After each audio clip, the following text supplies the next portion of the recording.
part two of interview with Bill McDonough. We were talking about the Sons of Beaches album. What do you think of that album, looking back now? Again, it was a good album. I quite liked it. It had a really raw, rocky sound. I enjoyed working with Mike Chapman. He was good. He was great to work with. I think there was a bit of filler on that album. There were better songs, but you know, bands are full of politics, and yeah, I think some of the songs just were pretty average. I mean, I wrote a song I reckon should have gone on there. It was a song that was called "That's Fine by Me," and another song that James Rain had written called "Hey Linda." That should have been on that album. I don't know why those songs were passed up, but they were. Yeah, there were some pretty crappy songs on that. King Sap and Princess Sag. I thought that was ordinary. But, you know, Mike, as a producer, has to work with the egos of the big lead singer, and, you know, you've got to try and juggle things so that everyone stays happy and you still make a good record. But that's my criticism of Sons of Beaches. There were better songs. You know, Grinning Bellhops, I didn't like it. Much better songs than those two songs that should have been on the album. And your song "Shut Down" was picked as the first single.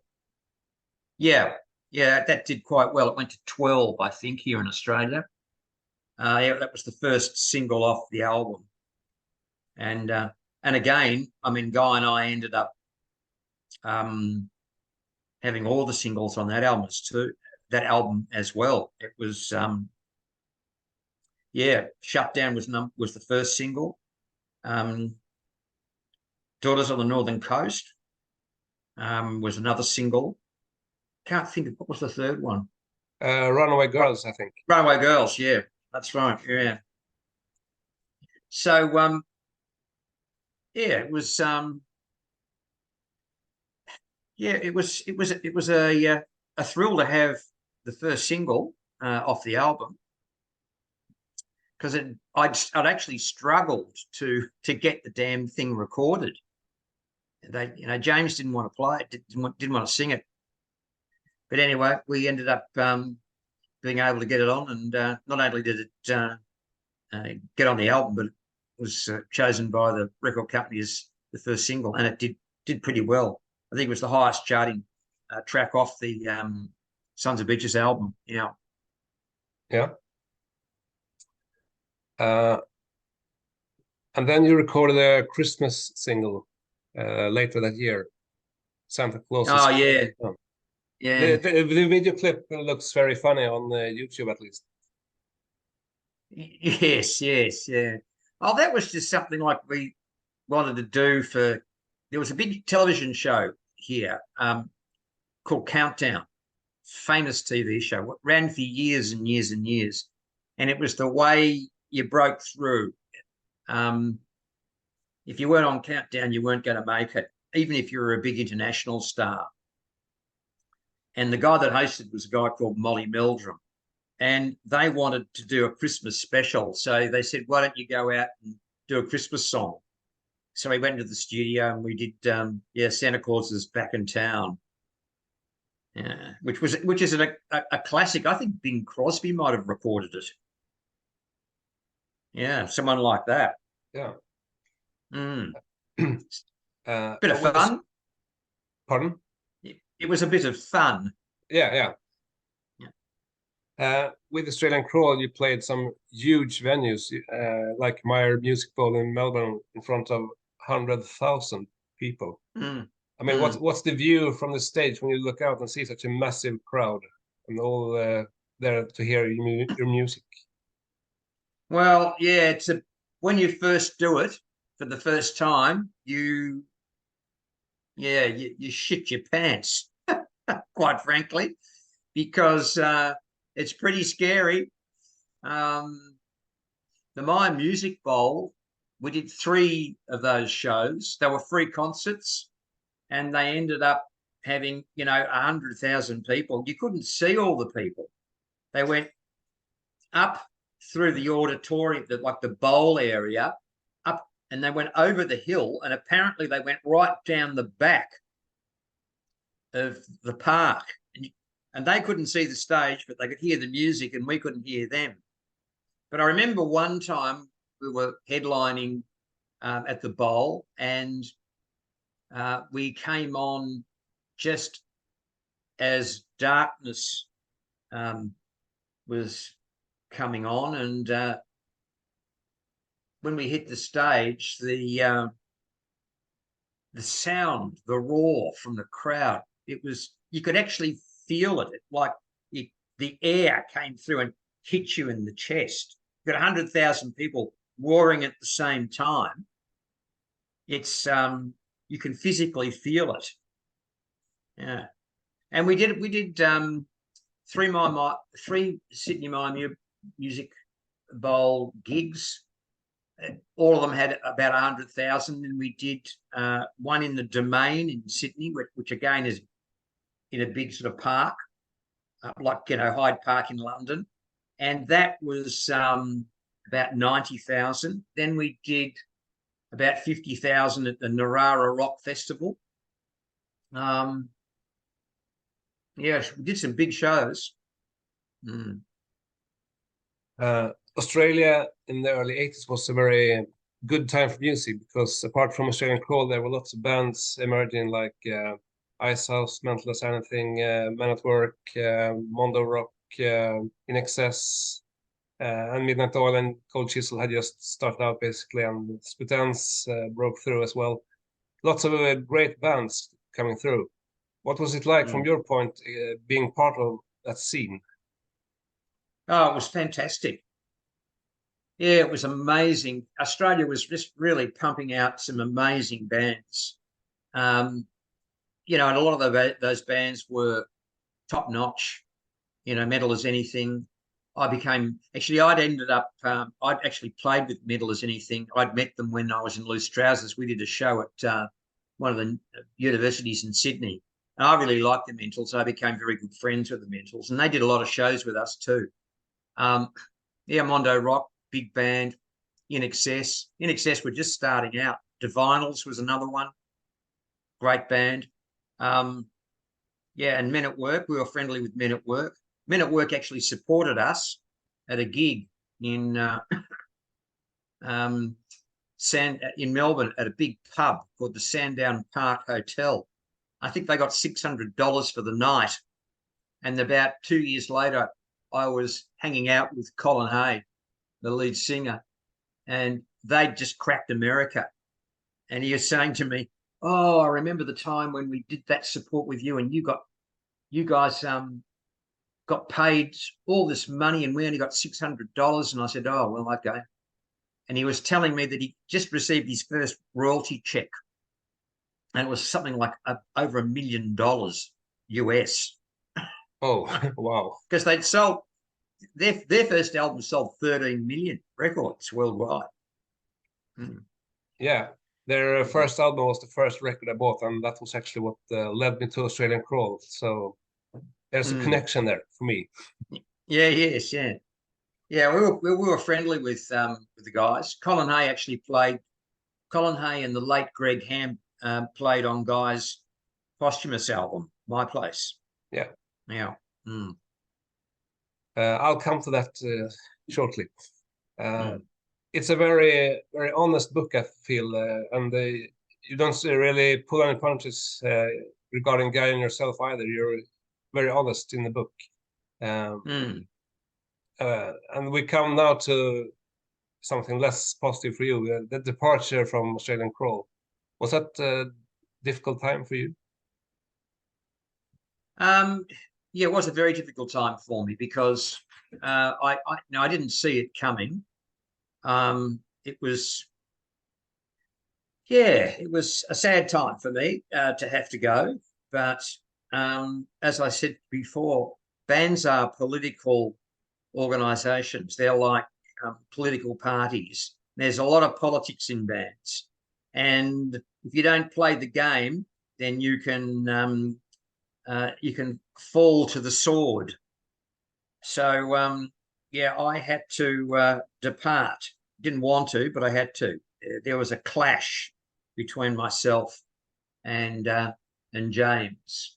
So yeah, it was disappointing, but nonetheless, it had to be. I had to go, and I wanted to go and protect Guy's opportunity, because Guy had really cemented himself in the band at that stage, and at that stage we were just about to have another crack at getting that breakthrough in Europe and the US, and things were looking pretty good this time, because we were picking up some support gigs with Duran Duran, who were huge in Europe and America, and it was possible that we could break through, touring with Duran Duran. So I didn't want to stop Guy from having a crack. I'd had 5 years in Australian Crawl, and I'd done the first album. He wasn't on the first album, and now he was in the band because of me, and I wanted him to continue on. But I still think it wasn't the right decision that the band made, because I think it spelt the end of the band.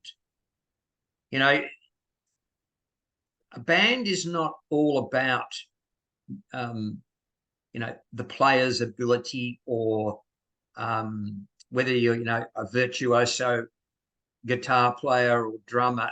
It's all about the whole recipe, if you like. If you take the chocolate out of the chocolate mousse, it's not going to be chocolate mousse anymore. And because after I left, that's when Guy started to lose his way personally, not musically, personally. And with me in the band, I'd always been able to intuitively know what was going on with him. I could read the signs, and I could keep him sort of on the straight and narrow. But without me there, he was drifting away and getting himself into trouble and doing too much drinking and smoking and drugs. And then, of course, that led to him getting really, really crook. And I mean, his death should never have happened. It was just a horrible mistake in a way. It was just terrible bad luck. It's like, you get in a car and you think, oh, will I drive? I've had a few drinks and I'll be okay. And then you go around the next corner and you hit a tree and you're dead. And that's sort of, the situation that Guy found himself in. Don't think he would have been in that situation if I'd remained in the band. That chapter called "Goodbye Guy" is heartbreaking to read, and it must have been horrible for you and your family to live through. And I can't imagine how difficult it must have been to write for the book. The funny thing about that chapter, a lot of people have actually asked me, Stefan, about that. By the time I wrote the book, I'd sort of come to, I'd personally come to sort of grips with it all. But you're right, just about everyone that reads that chapter, they end up crying. So I must have been able to really convey how I felt,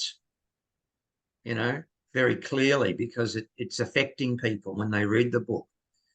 But when I was writing that chapter, I wasn't breaking down and crying and getting all upset. I just put my thinking cap on, remembered what happened, and just tried to get it down how how I experienced it and how I felt about it. Because I started to write the book about 10 years ago. So what is it, say 2013. And Guy had been dead a long time. It was the 5 years after he died that I found it very, very difficult. It took me 5 years to really come to grips with his death and the loss, and and then my ability to sort of to process it and say, well, it's not going to happen. I'm not going to. The Flatheads aren't going to happen. That band after Australian Crawl with Guy's not going to happen.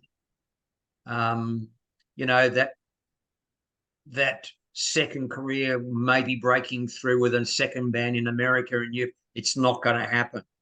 So I had to sort of like get on with it and come to grips with my grief and move forward. So by the time I was writing the chapter, I was pretty much at ease with the whole situation. Yeah. Well, look, hey, you never really get over something as horrible as that, do you? No, you don't. But you sort of come to grips with it. You sort of learn to live with it. One aspect of that that I've been thinking about is that normally when you lose a family member, it's a private occasion, which concerns the family members, the friends, the relatives, and colleagues, and you're allowed the chance to grieve in private. But when you lost your brother, there was TV cameras and reporters at the funeral, and now with the internet, you can have someone like me, a fan on the other side of the world who never met Guy but who loves his music. Everyone else can Google and read things on the internet, but some things might be true, some things might be rumors, some things might be totally false. And that must have been very difficult for you and your family to deal with this public aspect of the loss. Yes, it was. Because we were very grateful for the fact that the press did cover the funeral, because there were a lot of people that were fans that were very upset. And, so it was good in that regard to allow people to, monitor what had happened and what was going on. And so that was good. That was important. But then it was more so after when Guy had been dead for some time. So many people started writing absolute garbage about what had actually happened, how he'd become sick and why he died. They were saying that he had a heroin overdose and that he had AIDS, which is just complete bullshit. Lies. And that really hurts. You read that in the press, or you read that on Wikipedia, or someone says it on Facebook, and you go, that didn't happen. That's just crap, and that's annoying. And that's one of the reasons why I wrote the book, so that the truth of what really happened, why Guy got sick and why he died, in hospital,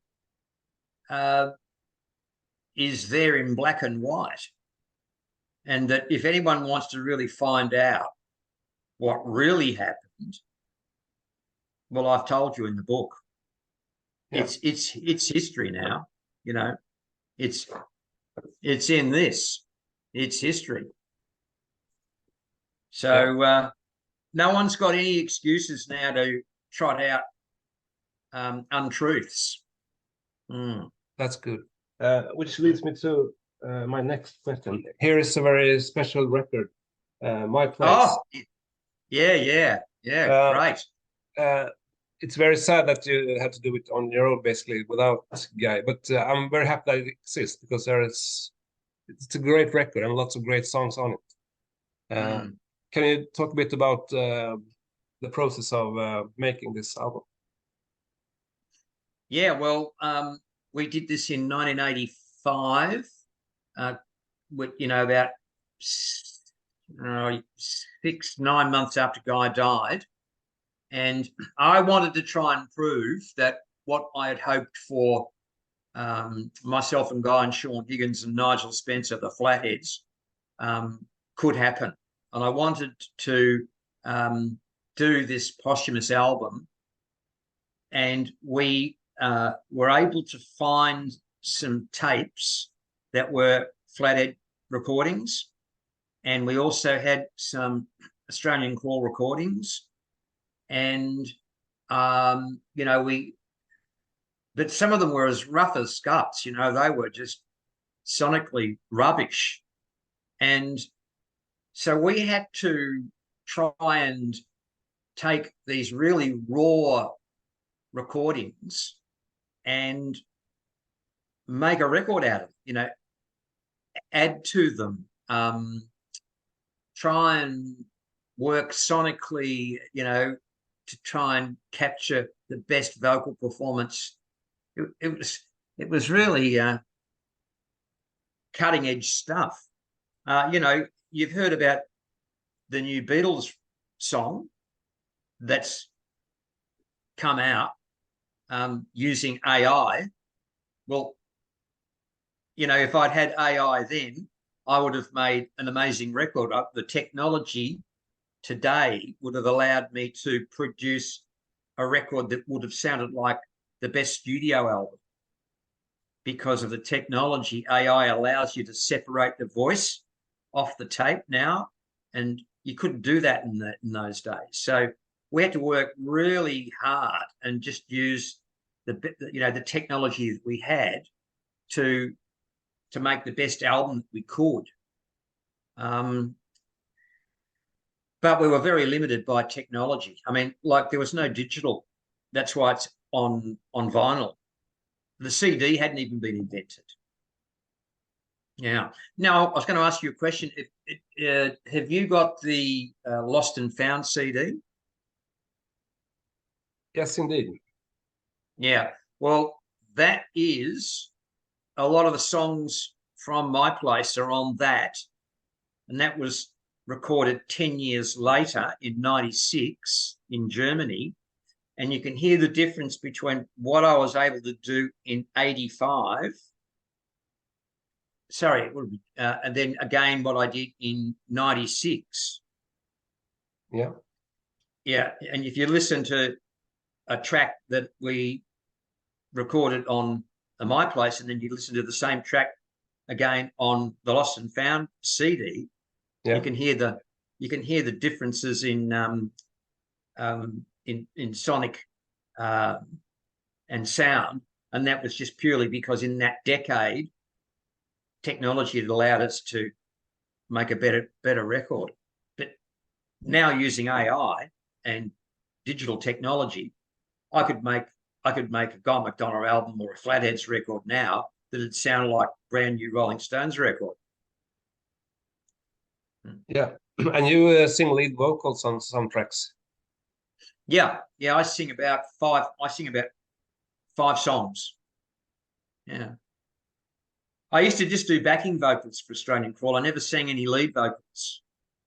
But I thought, oh well, I'll have to sing because there were tracks that we just couldn't do anything with Guy's voice.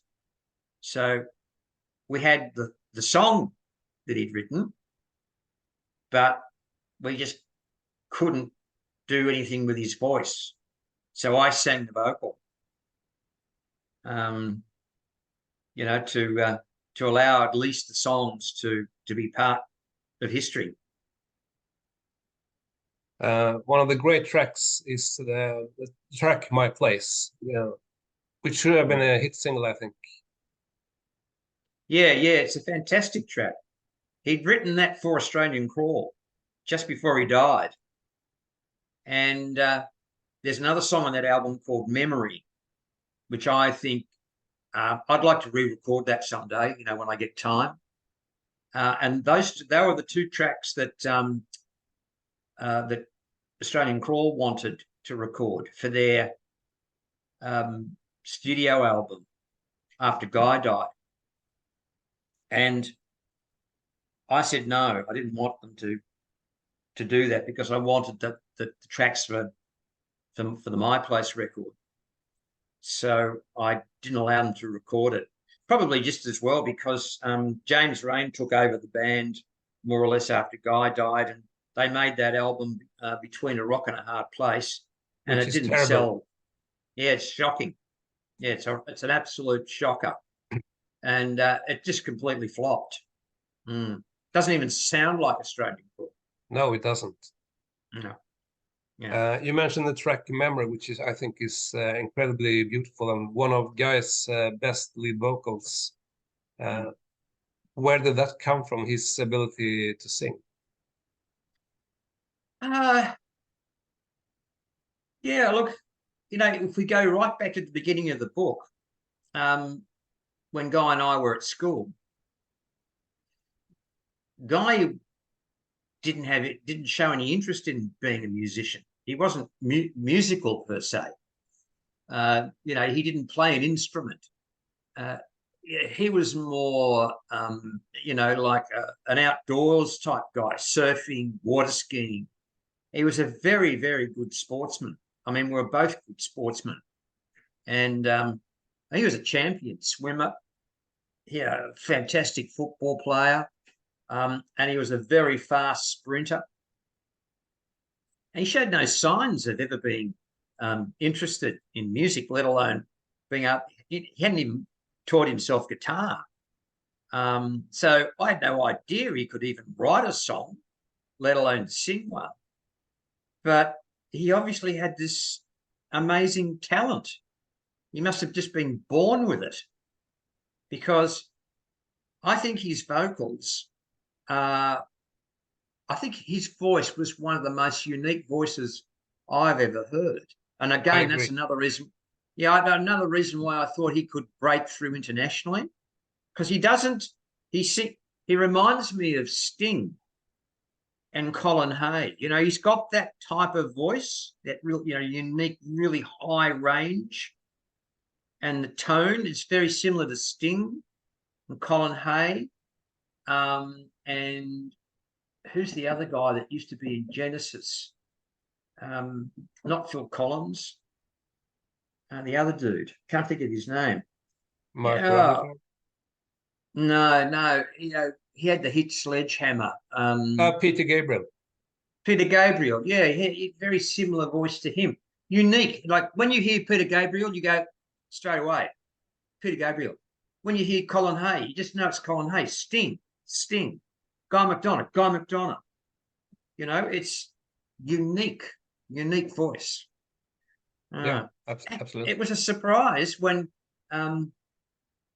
we started sort of mucking around together musically way back in the very first band back, you know, like the Untouchables, Biff Raps and the Untouchables. You know, that sort of bohemian art school band we had. That's when he started. But he didn't sing then. He just played guitar. And it was only when he started in, you know, sort of traveling around Queensland and overseas that he started to sort of teach himself guitar and start to sort of play Eagles tracks and Neil Young songs. And he was getting a feel for what he could do, you know, for what he, you know, could create. And it all started there. And he just sort of would strum along and basically find his voice. And I think he realized he could sing. Yeah, he was a great singer and songwriter. One geeky question I'd like to ask is, when you compare the track listings on these albums, I do notice that there are two tracks on this album which are not on Lost and Found. They are Lost and Found, Can't Help Myself, and Hook, Line, and Sinker. Yeah. Were there technical issues or something? I don't know why we chose not to include those. Yeah, I'm not sure why we didn't actually put them on. I think I know why, because we'd found some other tapes of other songs that I think we wanted to put on, and we could re-record those from scratch, and I would sing the vocals.